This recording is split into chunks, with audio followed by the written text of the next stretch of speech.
Lovelies, so welcome back to Reviews and Recaps. Today we're going to be talking about Kenyamoore hair care. If you're new to this channel, make sure you hit that subscribe button. I do celebrity news, commentary on reality TV shows, and everything in between, so make sure you hit that subscribe button and tap that bell button right next to it so you know every single time that I post.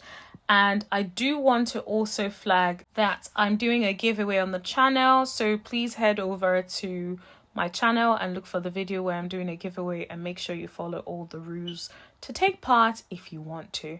Now let's get into today's video. So first of all, everything I will say on this channel in this video is alleged and in my opinion only, and for entertainment purposes. It's alleged, honey.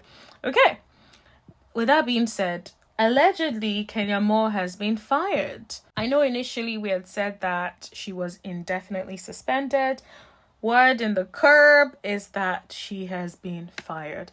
Now, it is also being reported that Kenya is looking to take legal actions against bloggers or any sort of news sources that were there at the grand opening and then released any type of audio or footage. What it feels like is like she's trying to blame them for like how things have turned out, instead of taking accountability for what has happened. Let's not forget, Bravo have gone through a lot recently, a lot of allegations against Andy Cohen, a lot of essay allegations, a lot of allegations of all sorts of misconduct by some of the people that have worked with Bravo, like some of the reality TV stars. So it makes sense that they would want to use Kenya as an example. And Kenya made it worse for herself by coming out to give us that annoying speech saying she didn't put out revenge P or anything that wasn't in the public space. When I knew fully well, once I read that, I'm like, she did it. It's just that it was in the public or in like a public forum. So that's what I figured about that. Now, I will say that her trying to sue people that were present is annoying, because it feels like you're retracting and transferring or displacing your anger towards those people when you should be angry at yourself for this behavior. You should be holding yourself accountable. Now, we all make mistakes, things happen, but when you had that opportunity, you should have come out and just said, I'm so sorry, things went too far, that was not my intention, I did not think about it in that way, I really hope that we can move on from this and something. But instead, she escalated it and she's standing 10 toes down. Goodness me, I couldn't even say that. But she was literally just standing and being like, I said what I said, is basically what she was trying to do. I did what I did, which is horrible.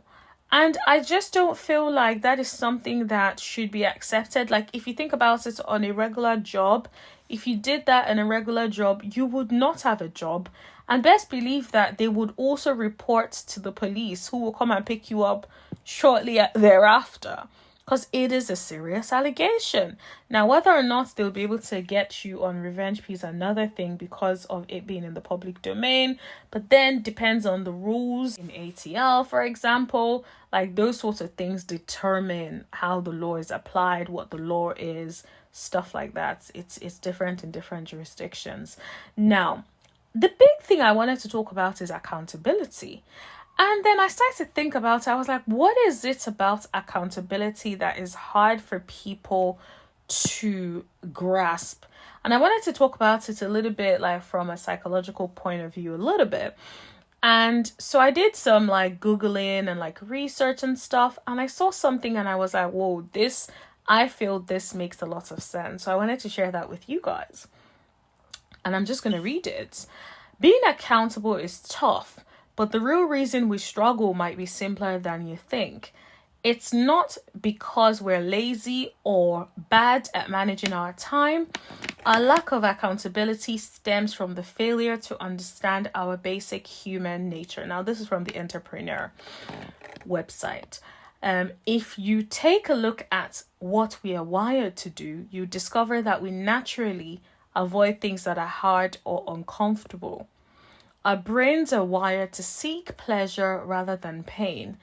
And being accountable is not comfortable. So naturally, our mind creates a barrier between us and accountability. This barrier is often referred to as our ego.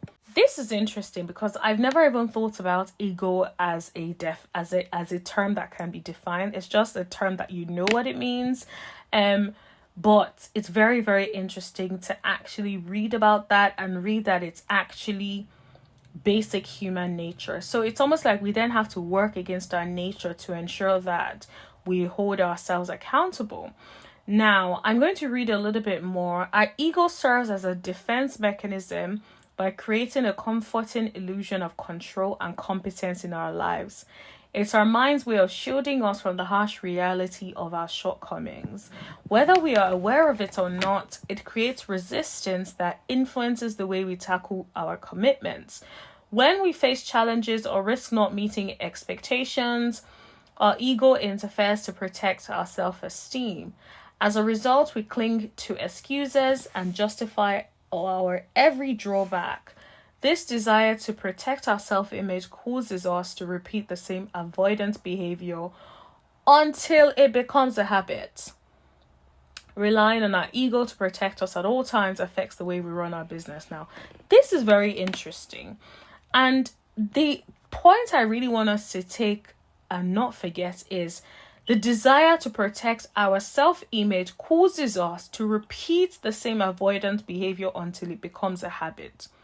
That is what I want to talk about. I feel like Kenya has done this so many times that it has become a habit. Like, guys, think back to some of the nasty things that Kenya has done. When do we see her take accountability?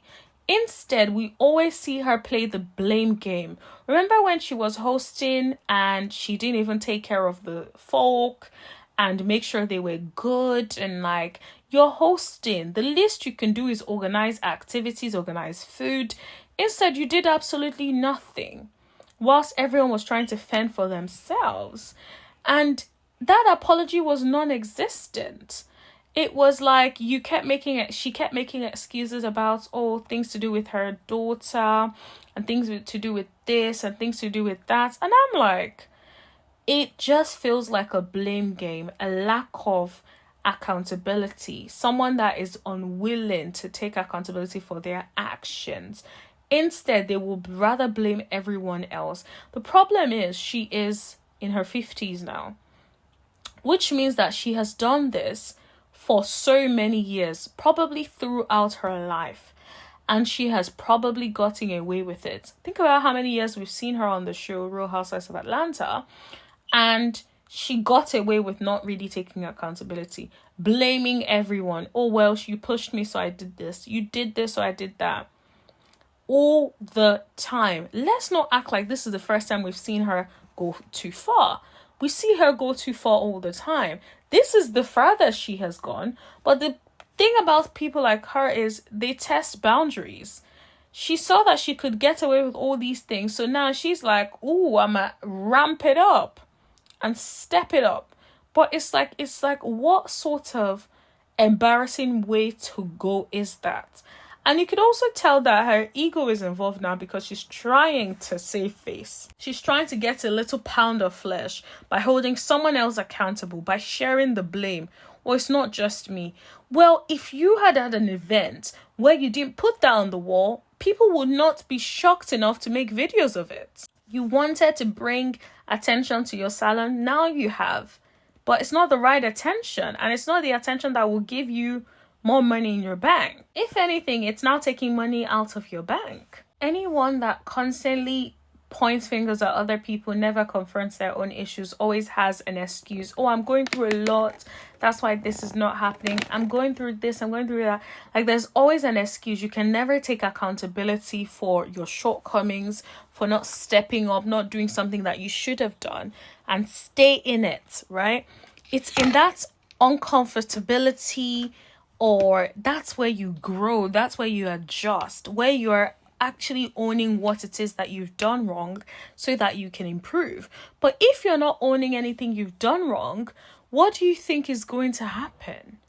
it's just going to be a lifetime of doing the same behavior over and over and over again, which will then lead to a place where you miss out on your bag, which is ultimately where Kenyamoore has now reached. Imagine when she started off on Real Housewives of Atlanta, she would not have realized or noticed that she would go out this sad. Like, that is the worst exit ever. Like, this could have been the best season of her life. This could have been the best season since she joined.